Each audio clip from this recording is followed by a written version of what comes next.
Hello guys, welcome back to our channel. তোমরা সবাই কেমন আছো? আশা করি ভালো আছো, আর আমিও ভালো আছি। আজকে যেহেতু রাধাষ্টমী, তাই সকালবেলা ঘুম থেকে উঠে সব কাজকর্ম করে স্নান কমপ্লিট করে গোপুকে পুজো দিতে বসে গেছি। আমার কাছে যেহেতু রাধার কোনো ফটো নেই, তাই নিচের ঘরে আছে, তো নিচের ঘরে ও সব ফল টল কেটে দিয়েছি। আর আমি এখন গোপুকে স্নান করিয়ে সাজিয়ে বসিয়ে দিয়েছি, এবারে পুজোও করে নিচ্ছি। একটু ধুনোটাও জ্বালিয়ে নিলাম, সব গুছিয়ে টুছিয়ে।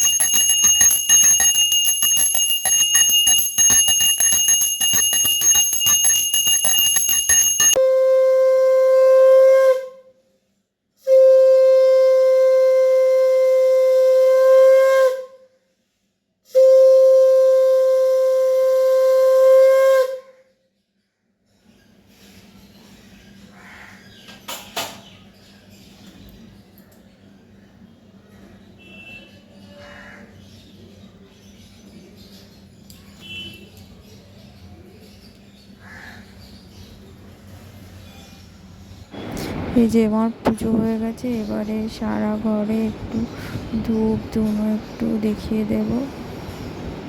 এই যে আমি সারা ঘরে ধূপ ধুনো দিয়ে দিচ্ছি। তারপরে নিচেও আমি একটু, নিচে যেহেতু আমাদের ঠাকুর আছে সব, সেখানে একটু ধূপ ধুনো দেখিয়ে আসবো। আর নিচে যেহেতু তুলসী গাছ আছে, আমি তুলসী গাছে একটু জলও দিয়ে আসবো। এই যে মা তারাকে একটু দেখিয়ে দিলাম, আর বাইরে ভোলে বাবা আছে, ওনাকেও একটু দেখিয়ে দিলাম। তারপরে নিচে চলে গেলাম, আমি তুলসী গাছেও জল দিয়ে আসবো। এই যে আমার তুলসী গাছেও জল ডালা হয়ে গেছে, আমার পুজো কমপ্লিটও হয়ে গেছে। এই যে আমার গপু। আজকে রাধা অষ্টমী, আমি তো ভাত খাই না, তো আমার পুজো হয়ে গেছে। এবার আমি একটু লুচি করবো, লুচি ঠাকুমাও খাবে। 100 বছরের ঊর্ধ্বে বয়স হয়ে গেছে, তাও এখন উনি রাধাষ্টমী, জন্মাষ্টমী, পূর্ণিমা, অমাবস্যা সবই করেন। তাই আমি এখন নিচে যাবো, নিচে গিয়ে লুচি করি, ঠাম্মাকেও দেবো আর আমি।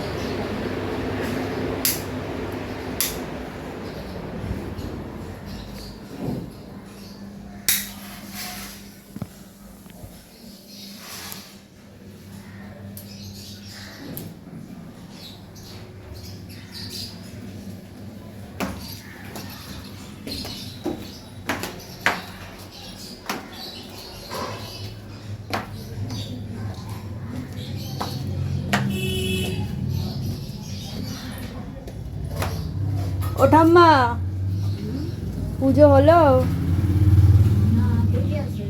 ও ঠিক আছে, করো। এই যে আমি নিরামিষ ঘুগনি করবো, তাই সব আলুটা একটু মশলার সাথে কষাচ্ছি। তারপরে ওই মটর দিয়ে দেবো, দিয়ে জল দিয়ে করে নেব। আমার ঘুগনি হয়ে গেছে, পুরোটা দেখাতে পারলাম না। আর এই যে লুচি করছি।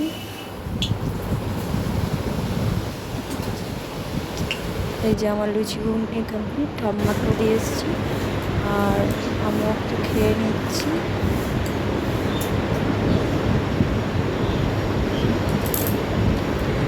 আজকে ভিডিও এইটুকু। সবাই ভালো থাকবেন, সুস্থ থাকবেন, টাটা।